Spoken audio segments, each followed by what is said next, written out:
नमस्कार सम्मानित साथियों, मैं रमेश चंद्र पांडे आज अपने YouTube के चेत जाओ चैनल, जो कि विकास के प्रति जवाबदेही से जुड़े मामलों को बेबाकी से प्रस्तुत करने के लिए बनाया गया है, के माध्यम से उत्तराखंड राज्य में नौकरशाहों को सेवा विस्तार दिए जाने के मामलों को आप सबके साथ साझा करना चाहता हूँ। राज्य में 9 नवंबर 2000 को उत्तराखंड राज्य का गठन हुआ और इस राज्य के पहले मुख्य सचिव बने अजय विक्रम सिंह साहब। तब से लेकर वर्तमान में मुख्य सचिव के पद पर श्रीमती राधा रतूड़ी जी आसीन हैं। वो राज्य की मुख्य सचिव के पद पर पहली महिला अधिकारी हैं इस पद पर आसीन होने वाले।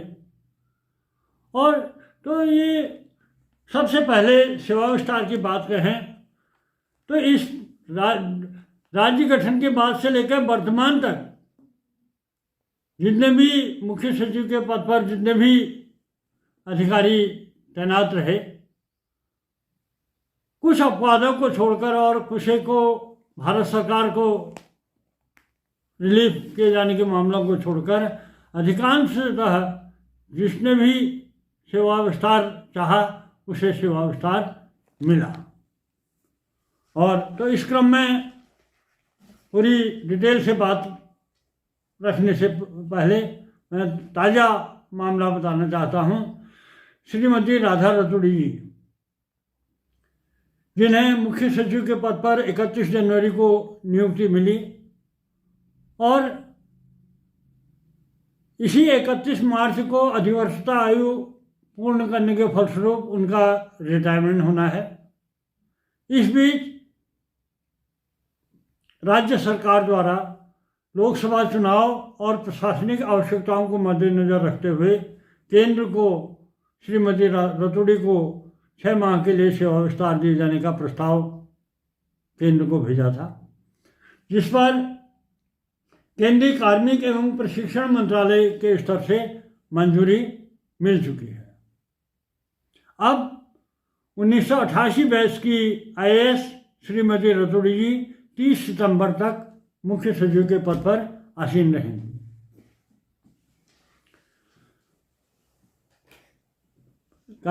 मुख्य सचिव के पद पर सेवा विस्तार दिए जाने से हर वर्ग में खुशी व्याप्त है, क्योंकि श्रीमती राधा रतूड़ी जी सरल, सौम्य और संवेदनशील व्यक्तित्व की धनी रही हैं और इस हड़ताली प्रदेश के रूप में जाने जाने वाले उत्तराखंड में तमाम आंदोलनों के दरमियान कार्मिक संगठनों के पक्ष को जितनी गंभीरता और संवेदनशीलता के साथ उनके द्वारा सुना गया, समझा गया और उनके समाधान भी कराए जाएंगे, उससे राज्य के कार्मिक समुदाय में उन्हें ये सेवा विस्तार दिए जाने से निश्चित रूप से खुशी का माहौल है। और इस लोकसभा चुनाव और प्रशासनिक क्षमता को मद्देनजर रखते हुए उन्हें जो सेवा विस्तार दिया गया है, उसमें यह भी एक उल्लेखनीय है कि राज्य गठन के बाद से लेकर इस राज्य में वो मुख्य निर्वाचन अधिकारी के पद पर बहुत लंबे समय तक रही और राज्य में समय समय पर जो तमाम चुनाव, लोकसभा चुनाव हों या विधानसभा चुनाव हों या निकाय चुनाव हों या पंचायत चुनाव हों, उनके कुशल निर्देशन में सफलतापूर्वक संपन्न हुए। यह भी एक उल्लेखनीय पहलू है। और इस चुनाव के बीच जो पहली मुख्य सचिव के पद पर पहली महिला अधिकारी के साथ ही जो उन्हें सेवा विस्तार दिया गया है, उससे भी एक महिला सशक्तिकरण की दिशा में सरकार कितनी गंभीर है, यह भी एक मैसेज बखूबी गया है। और टाइमिंग, क्योंकि लोकसभा चुनाव को लेकर कभी भी आचार संहिता लग सकती है, लेकिन सरकार द्वारा समय रहते उनके सेवा विस्तार के मामले में केंद्र से मंजूरी ले ली गई है, यह भी एक उल्लेखनीय बात है। मुख्य सचिव के पद पर यूं तो पहले अधिकारी अजय विक्रम सिंह जी के साथी सुभाष कुमार साहब, मधुकर गुप्ता जी, रामचंद्रन जी, R.S. टोलिया जी, इंदु कुमार पांडे जी, उत्पल कुमार सिंह जी, शत्रुघ्न सिंह, S.S. संधू, ओम प्रकाश, S.K. दास और वर्तमान में राधा रतूड़ी जी तैनात रहे हैं। इनमें से जो अजय विक्रम सिंह जी हैं, मधुकर गुप्ता जी हैं, रामचंद्रन जी हैं, इनको तो भारत सरकार में सचिव के पद पर तैनाती मिलने के कारण इन्हें यहाँ पर मुख्य सचिव के पद से भारत सरकार के लिए रिलीव किया गया। और इसी प्रकार R.S. टोलिया जी हैं, राज्य सूचना आयोग 2005 में जब राज्य सूचना आयोग का यहाँ पर गठन हुआ तो उसके मद्देनज़र उनके द्वारा अधिवर्षता आयु पूर्ण होने से 2-3 महीने पहले ही स्वैच्छिक सेवानिवृत्ति ले ली थी। और जैसे ही राज्य सूचना आयोग का गठन हुआ तो उनको पहले मुख्य सूचना आयुक्त के रूप में टोलिया द्वारा उस पद पर कार्यभार ग्रहण किया गया। सुभाष कुमार साहब को 2 बार सेवा विस्तार दिया गया। और इसी प्रकार इंदु कुमार पांडे जी हों, शत्रुघ्न सिंह साहब हों, S.S. संधू हों, S.K. दास, सभी जितने भी मुख्य सचिव के पद पर जितने भी अधिकारी रहे, उनके इच्छानुसार उन्हें सेवा विस्तार मिला। अपवाद स्वरूप एकमात्र ओम प्रकाश जी एकमात्र ऐसे अधिकारी रहे जो, क्योंकि मुख्यमंत्री के पद पर पुष्कर सिंह धामी जी की जैसे ही 4 जुलाई 2021 को एंट्री हुई तो उनकी एंट्री होते ही सबसे पहले ओम प्रकाश जी को मुख्य सचिव के पद से हटाकर राजस्व परिषद का चेयरमैन बनाया गया और उनके स्थान पर S.S. संधू को लाया गया। तो ये तो रही बात मुख्य सचिव के पद के केंद्रीय सेवाओं में। यूँ तो अब राज्याधीन सेवाओं की बात करें, राज्याधीन सेवाओं में सेवा विस्तार की स्थिति क्या है। राज्याधीन सेवाओं में जब उत्तराखंड राज्य गठन के बाद कार्मिक विभाग के स्तर से 1 जून 2002 को एक आदेश जारी हुआ जिसमें कार्मिकों के अधिवर्षता की आयु 58 वर्ष के स्थान पर 60 वर्ष की गई। और इसी आदेश में यह भी उल्लेख किया गया कि वित्तीय हस्तपुस्तिका भाग 2 से 4 का नियम 56 में संशोधन की कार्यवाही वित्त विभाग द्वारा पृथक से की जाएगी।